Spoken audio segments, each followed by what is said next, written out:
ito. The Dizzy A to Z 1.25 sa inyong mga radyo. Tunog ng buhay, tinig ng bayan, hatid ang balita, saya at aliw. Ang radyong kumukumpleto sa A to Z. Radyo Express Balita.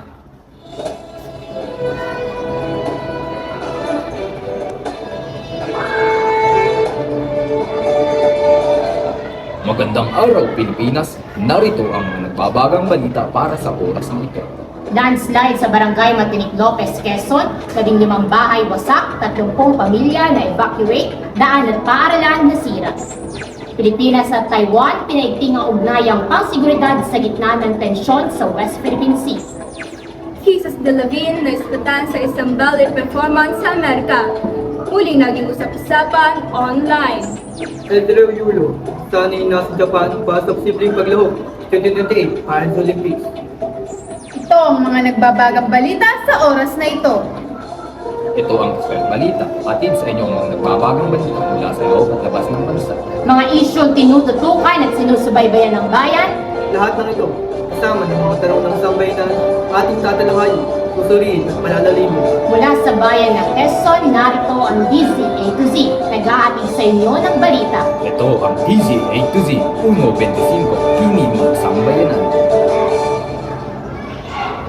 KBP, kapisana ng mga broadcaster ng Pilipinas.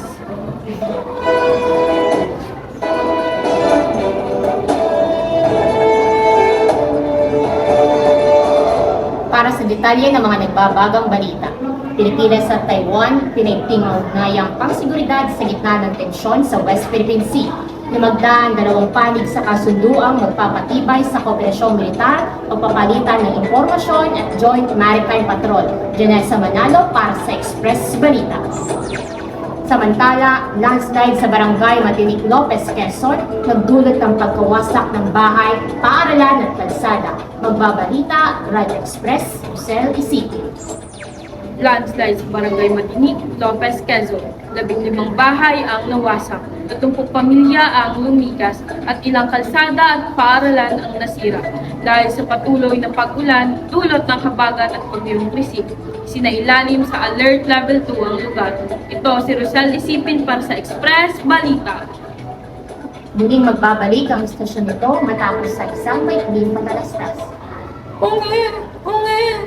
Hay, ano ba yan? Lagi na lang may rashes ang pati baby. Anong gagawin ko?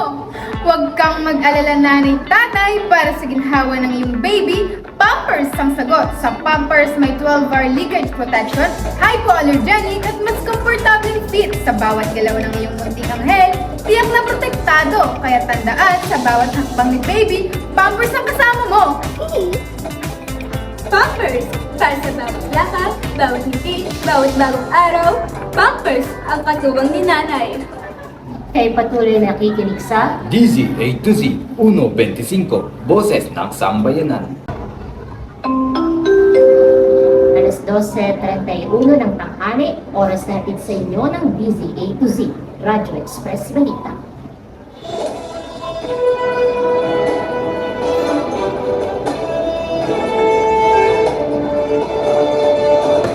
Sa ibang balita naman, Jesus de David na ispatan sa isang ballet performance sa Amerika at muling naging usap-usapan online. Wendell Reiterat, i-chika mo. Jesus de Lavin na ispatan sa isang ballet performance sa Amerika. Ayon sa fans, isang matigas at eleganteng interpretasyon ng Swan Lake ang kanyang inilahad sa entabladong California Ballet Theater. Muling naging usap-usapan online ang actress matapos ang kanyang matagumpay na comeback. Kung nasa ng chika, lagi akong present. Wendell Reiteran para sa Balitang Showbiz! Para naman sa sports balita, Eldro Yulo nag-ensayo sa Japan para sa Paris 2028 Olympics. Para sa detalye ng nagbabagong balita, Noel Balabayabas, si Balita Mo. Pedro Yulo, sanay nasa Japan para sa posibleng paglahok sa 2028 Paris Olympics. Sa ngayon ay kinikilala si Yulo bilang isa sa mga pangunahing atleta sa artistics gymnastics. Target ng kanyang kampong ang gold medal sa per exercise at ball. Noel Balabayabas para sa sports balita.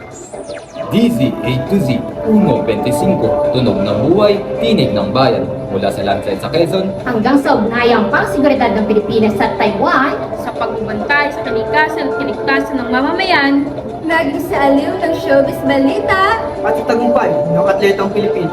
Lahat ng ito sa isang tinig. DZ A to Z 1.25. ako si TJ Riley Asesor, ang inyong kabalitat sa umaga. ako si Janessa C. Manalo, kagapay niyo sa mga ulat na totoo at makabuluhan. ako si Rosal Isipin, laging handang balita mula sa puso ng bayan. Ako si Quindel Witiran, ang boses ng showbiz sa inyong umaga. At ako, si Noel Malabayaba, para sa sports na bumubuhay sa diwa ng mga Pilipino. Kami ang inyong DZ A to Z Radio Express Team. Dito sa DZ A to Z, bawat balita ay may malasakit. Bawat kwento may lalim. At bawat tinig may saysay. DZ A to Z Tunog ng buhay, tinig ng bayan. Hatid ang balita, saya at aliw. Mula A hanggang Z.